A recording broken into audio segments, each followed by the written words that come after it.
Okay guys, so let's take a look at some of the muscles, both deep and superficial for our body. So here we have the frontalis muscle, also known as the frontal belly. You have the orbicularis oculi. You have the levator labii superioris. Digastric muscle that has two heads, but however you just need to know the digastric. You have the masseter. You have rhizoris.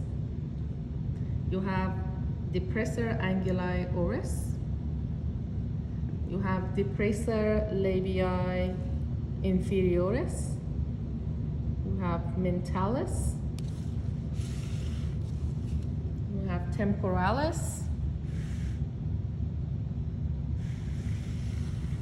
And right here you have occipitalis. I don't know if you see it better this way. Okay, so occipitalis. Right here you have this large muscle in the back called the trapezius. So this is your trapezius. You can also visualize partially your deltoid muscle right here, which is that triangular muscle. So turning it around, you have this very thin sheet of muscle going right here called the platysma. So this layer is platysma. You have the muscle that goes from behind your ear to both the sternum and the clavicle. It's a two-headed muscle right here called the sternocleidomastoid. Underneath the sternocleidomastoid, this muscle you have is the sternothyroid.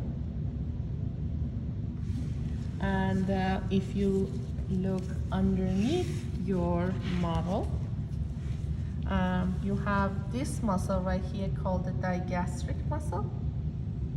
So this is your digastric muscle, and then mylohyoid underneath that, or right here.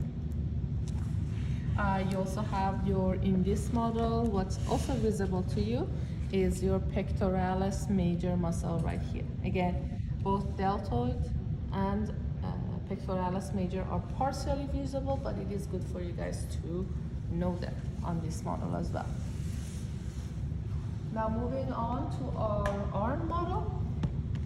What we have here again is the shoulder, your deltoid muscle, your arm, and your forearm muscles. So let's start by looking up here. So here is the spine of your scapula, so you can see the bone. So the muscle on the top would be supraspinatus. The muscle below that would be infraspinatus. This one is teres major, and the one right under that would be your teres minor. So if you're looking at it at the big picture, again, your supraspinatus, infraspinatus, teres minor, and teres major. Here is your deltoid muscle. If I look on the back, the muscle you see here covering the subscapular fossa is called subscapularis.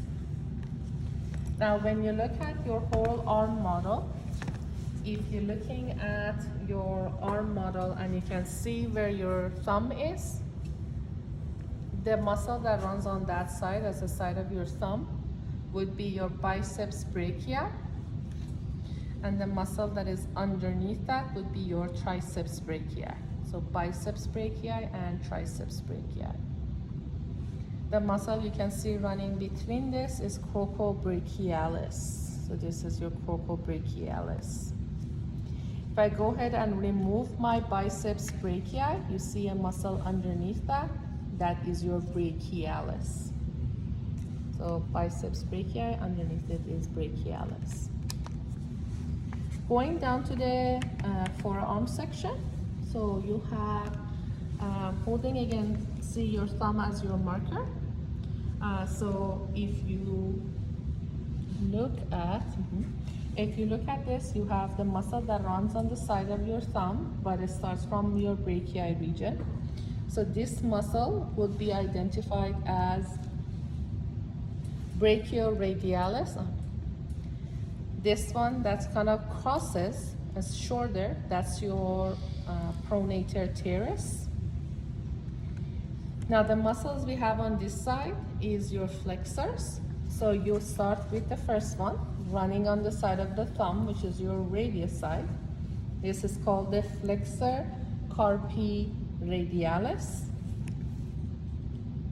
This is referred to as the palmaris longus, which goes basically to your palm. So this one is palmaris longus. And if I turn it around, this one, which runs on the side of your ulna or your pinky, would be your flexor carpi ulnaris. So going back to this side, and again starting with your brachioradialis as your marker, you have your extensors on this side. So you have extensor carpi radialis longus, extensor carpi radialis brevis, extensor digitorum, and then extensor carpi ulnaris, again on the side of the pinky. You have two muscles here that are associated with your thumb. The first one is abductor pollicis longus, and the second one is extensor pollicis brevis. So that is all the muscle I need you guys to know for the arm. So let's go ahead and move on to your leg muscles.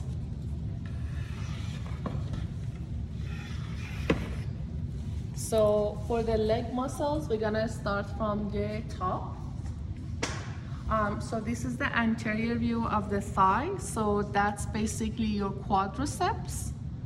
And if you look around and look at the back of the muscles, these muscles right here would be your hamstring muscles. So what we're gonna do is we're gonna start with your quadricep muscle, and again, superficial muscles of the thigh.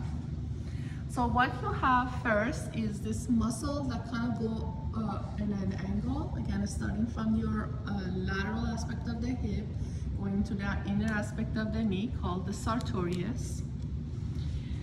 You have your quadricep muscles, the big one right at the center, that's your rectus femoris. The two teardrop muscles on either side, if it's on the outer aspect, is your vastus lateralis. If it's on the inner aspect, is your vastus medialis. If I remove this one, and I'm not gonna do it because things are gonna fall apart, if I remove my rectus femoris, there is a fourth muscle underneath it, and that's your vastus intermedius.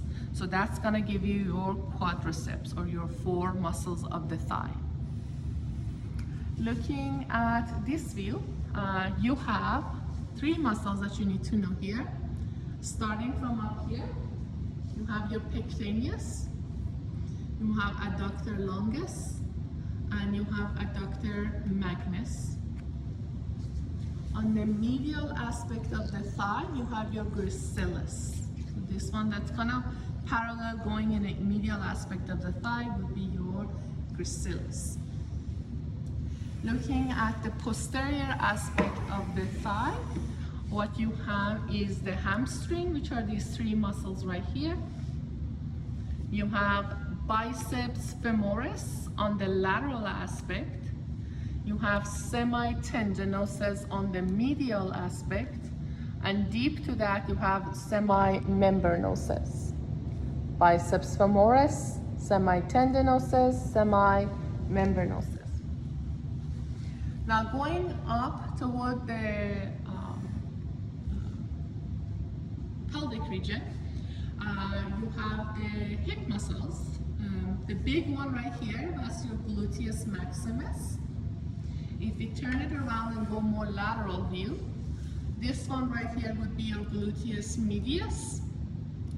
And then coming down on the side, on the lateral aspect of the thigh, that's your tensor fascia lati.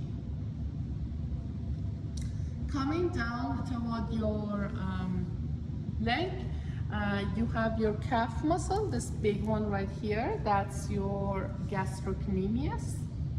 And that's basically your Achilles heel that holds the, or allows you to move your feet. And then underneath that, so if I remove my gastrocnemius underneath that, I will have the second muscle called the soleus. Lastly, again, if I go back to the anterior aspect of the model, here is my tibia. So this bone, sorry, this muscle right next to it would be tibialis anterior. And the one right next to it would be extensor digitorum. Again, there are more muscles for the leg, but these are the ones that I require you guys to know. Last but not least, we're going to take a minute to look at some of the muscles of the trunk of your body. Again, these are going to be your anterior surface. So we're actually going to start up here and take a look at the muscles we have here. One thing I want you guys to notice, again, here's your thorax, here's the abdominal region. Please do note that on this side we have the rib cage depicted, which means this side is going to show you deep muscles. This side you actually have your pectoralis major visible, which means you are looking at the superficial muscles.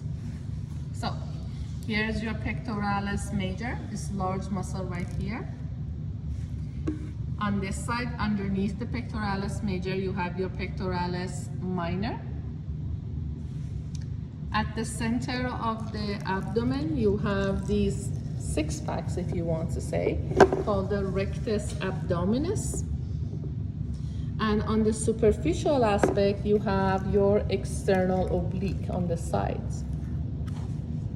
Now, if I come this way and take a look at the muscles we have here, again, this is a deeper level, so you can say this is your internal obliques. And then notice the pattern of the muscle changes. So I'm not talking about this, guys, I'm talking about the side. So notice this is the lines are going this way, and these ones, the lines are horizontal. This is actually, you can see, kind of dipping down, which means we're going a layer deeper into the muscle. This is actually called the transverse abdominis, which is the innermost layer of the muscle found inside the abdominal cavity, or lines the abdominal cavity. So, transverse abdominis on this model is shown or depicted right here. But if I flip the model, you can also see the same patterns in the inside of the abdomen. Again, look at those horizontal lines, and that also identifies the transverse abdominis. Last but not least, I want to take a moment to look at a couple of muscles that we found within or between your rib cage. So here's my rib cage. You notice that there are muscle, even though the color is not there. These are muscles that are present between your rib cage, right here and right here. If there are basically two layers of muscles. So the muscles that are more visible on this model, closer to the sternum, these are your external intercostals. As an outside, intercostal means between your ribs. And these ones that are farther this way would be your internal intercostals, as in they are underneath that. These two sets of muscles with the combination of the diaphragm are essential for the process of breathing, inhalation and exhalation. Okay guys, that's it for our muscle.